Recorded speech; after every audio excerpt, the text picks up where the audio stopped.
فراحت تصالح الكوبرا والنماميس على بعض، ولا كان جمعها ناموس؟ مانتس بقى رايح يحاول يصالح المدام عشان ما تقتلوش.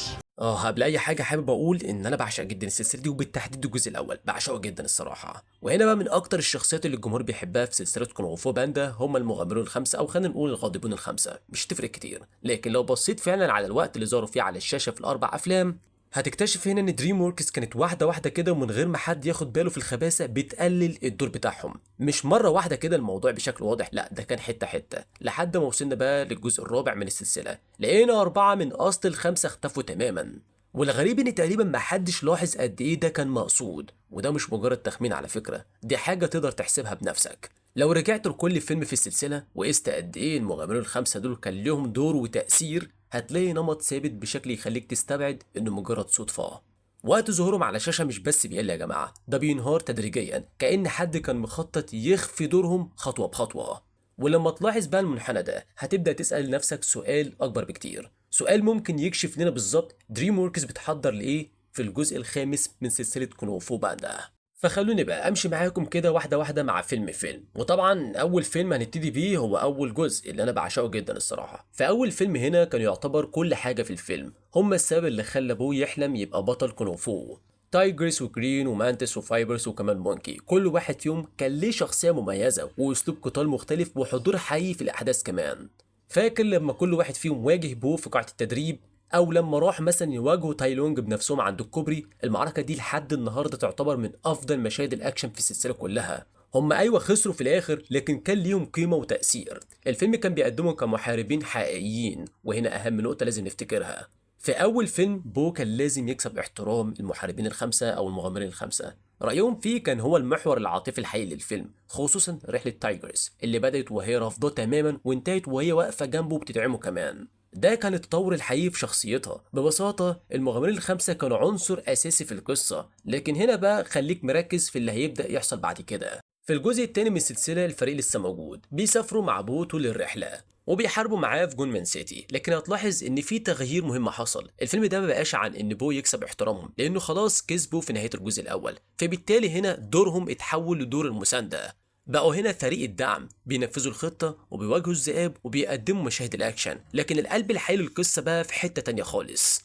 القصه بقت عن بو والماضي بتاعه، وعن بو وتشين، وعن بو ووالده. ولو ركزت مع تايجرز تحديدا هتلاقي ان هي الشخصيه الوحيده اللي لسه واخده اهتمام اكبر من الباقي. فاكر المشهد اللي وقفت فيه قدام بو وخدت وقتها ضربة مدفع علشانه؟ لسه تايجرز ليها مشاهد قوية ولحظات مؤثرة، لكن بص بقى على كرين ومانتس وبقية الفريق. عد مثلا عدد الجمل اللي بيقولوها، وعد المشاهد اللي كل واحد فيهم بيكون ليه فيها دور حقيقي كشخصية مستقلة، مش مجرد واحد من فريق بيضرب في الخلفية. هتكتشف ان دورهم بدأ يصغر فعلا. في الفيلم الأول كانوا شخصيات كاملة لكل واحد شخصية وتأثير، أما في الجزء الثاني 4 منهم بقوا مجرد فريق واحد. ده عارف يجيب كرمشة وشك بالظبط. ضروري نتكلم. تقدر تبدل اي واحد مكان التاني ومش هتحس بفرق كبير. الشخص الوحيد اللي فضل مميز هو تايجرز، هي الوحيده اللي اتنقلت لمستوى الشخصيه المهمه، وافتكر النقطه دي كويس لان الترقيه دي هيبقى ليها معنى كبير جدا في الجزء الثالث من السلسله. وهنا بقى اختفاء الفريق بقى مستحيل انت تتجاهله. فكر كده في اللي حصل للمغامرين الخمسه في الجزء ده. كاي بدأ يحول أساتذة الكونغ فو واحد ورا التاني لتماثيل يشم خاضعة ليه، وهنا بقى المغامرون الخمسة نفسهم اتحولوا ليشم، ببساطة خرجوا من المعركة وقضوا جزء كبير من المواجهة الأخيرة وهم تحت سيطرة كاي بيحاربوا بو بدل ما يحاربوا معاه. وقف عند النقطة دي شوية، مش غريبة؟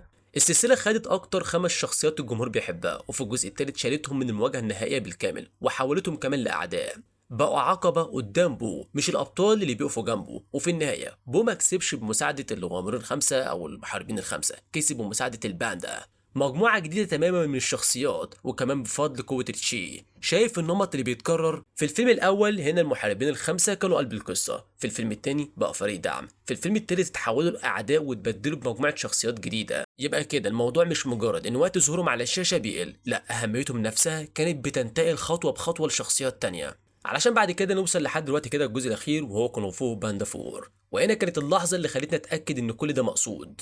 المحاربين الخمسة هنا اختفوا، تايجرز ظهرت ظهور سريع جدا في بداية الفيلم، أما كرين ومانتس وبقية الفريق فالفيلم خلص موضوعهم بجملة واحدة فقط، إن هم خارجين في مهمات وبس. ال5 شخصيات اللي كانوا أساس السلسلة كلها اتشالوا من الجزء الرابع بجملة واحدة. لكن لو بصينا للسبب الحقيقي في الواقع فجزء منه بيرجع للميزانيه، لان لما تيجي تبص كده انت ترجع الممثلين بتوع الاصوات زي جاكي شان وكمان انجينا او سيس روجان عشان خاطر يشاركوا في الفيلم بالكامل كان هيكلف دريم ووركس مبلغ ضخم جدا، وده سبب حقيقي فعلا. واكيد مش هقول ان الميزانيه ملهاش علاقه لانها فعلا كانت عامل مهم، لكن اللي يلفت الانتباه هو ان دريم ووركس ما كانتش مضطره تشيل المحاربين الخمسه من الفيلم بالكامل، كان ممكن يفضل ليهم دور حتى لو صغير، لكنهم اختاروا يكتبوا قصه كونغ فو باندا 4 بالشكل ما يحتاجهمش اصلا، بدلهم هنا بشخصيه جديده تسمى جين وعلاقه جديده مع ابوه وبدايه مختلفه تماما. ولما تبص على الاربع افلام بالترتيب في الاول كانوا قلب القصه، بعدها بقوا مجرد فريق دعم، بعدها تحولوا الاعداء تحت سيطره كاي، وفي الجزء الرابع اختفوا تقريبا بجمله واحده. وده مش ممكن يكون مجرد صدفه، دي عمليه اختفاء تدريجيه استمرت 4 افلام كامله. طيب ليه؟ وهنا بقى الجزء الاكثر اثاره، وده مجرد تحليل ونظريه مني، لكن بصراحه شايف ان هي ممكن تكون مفتاح اللي هيحصل في الجزء الخامس من السلسله دي. انا مش شايف خالص ان دريم ووركس بتبعد المغامرين او المحاربين الخمسه لانها ما بقتش مهتمه بيهم، انا شايف ان هما بيخلوا المسرح فاضي لشخصيه واحده وهي شخصيه بو. لو فكرت في كل فيلم من السلسله هتلاقي ان الفكره الاساسيه كانت دايما تطور بو، في الاول بقى محارب التنين، بعدها بقى معلم اقوى، وفي الجزء الرابع بدا يتحول للقائد الروحي لوادي السلام، يعني المكانه اللي كان فيها اوجوي زمان ببساطه بو بيبقى هو اوجوي الجديد. وده احنا شفناه قدامنا خطوه بخطوه، لكن في حاجه مهمه جدا، لما اتعرفنا على اوجوي ما كانش حواليه فريق من المحاربين بنفس مستواه، كان واقف يعتبر كده لوحده في القمه، الحكيم والمرشد. المفروض دي تبقى محادثة سرية. ولو بو فعلا رايح لنفس المكانه دي يبقى طبيعي ان القصه تبعد عنه الشخصيات اللي كانت في نفس مستواه، وده بيفسر ليه المحاربين الخمسه اختفوا، مش لانهم اتنسوا، لكن لان القصه بترفع بو لمستوى اعلى منهم، لانك ما ينفعش تبقى الحكيم اللي واقف على قمه الجبل وفي نفس الوقت اصحابك الخمسه واقفين جنبك كانكم كلكم في نفس المكانه.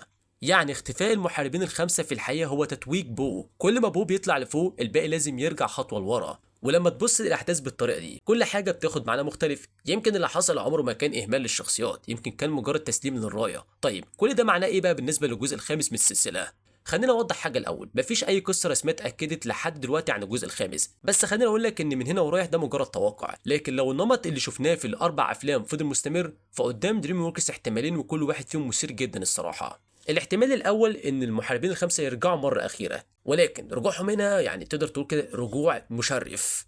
لو بو هيكمل طريقه ويبقى القائد الروحي بشكل كامل، السلسله مدينه للشخصيات دي بلحظه وداع محترمه، لحظه يسلموا فيها الرايه رسميا لبو وللجيل الجديد اللي بتمثله جين، وداع يليق فعلا بتاريخهم وينهي رحلتهم بالشكل اللي يستحقوه في النهايه. او الاحتمال التاني واللي بصراحه هو الاكثر تشاؤم شويه ان المحاربين الخمسه يفضلوا مختفيين، وساعتها الجزء الخامس من السلسله ياكد بشكل غير مباشر ان عصر المحاربين الخمسه انتهى خلاص، وان مكانهم اخدوا جين وفريق جديد بالكامل، نهايه هاديه من غير حتى مشهد وداع يليق بيهم. وبصراحه القرار اللي دريم ووركس هتاخده هيكشف لنا حاجه مهمه جدا، هل الشركه فعلا كانت بتحترم الشخصيات دي ولا كانوا مجرد وسيله علشان رحله بو تكمل؟ دلوقتي بقى انا شرحت لكم النمط كله، في الجزء الاول كانوا قلب القصه، في الجزء الثاني بقى فريق دعم، وفي الجزء الثالث اتحولوا لاعداء، في الجزء الرابع اختفوا بجمله واحده. لكن دلوقتي عاوز اعرف رايكم ايه، انتوا شايفين الموضوع زي هل دريم ووركس فعلا بتبعد المحاربين الخمسه بالتدريج علشان ترفع بو لمكانه اوجواي الجديده، ولا الموضوع ابسط من كده مجرد ميزانيه وتكاليف الممثلين اللي بيعملوا الاصوات واحنا بنحاول نطلع منها بنظريه كبيره؟ فكالعاده بقى استنى رايكم في الكومنتات، ايه السبب الحقيقي في رايك؟ هل ده قرار فني مقصود ولا مجرد توفير في التكاليف؟ وهل في النهايه المحاربين الخمسه فعلا يستحقوا يحصلوا على وداع حقيقي ومحترم في كونغ فو باندا 5 لو اتعمل في يوم من الايام، ولا قصه بو بالفعل كملت طريقه من غيرهم؟ لان بصراحه لو رجعوا مره اخيره في معركه اخيره تجمعهم كلهم فما اعتقدش ان في حد من محبي السلسله ممكن يقول انه مش نفسه يشوف المشهد ده. فلو وصلت لحد هنا اول مره على القناه ما تنساش بقى سبسكرايب شير كومنت راجع عشان يوصلك كل جديد اول باول، واشوفكم الفيديو اللي جاي. سلام. ليه؟ بتعمل ايه هنا دلوقتي في نص الليل؟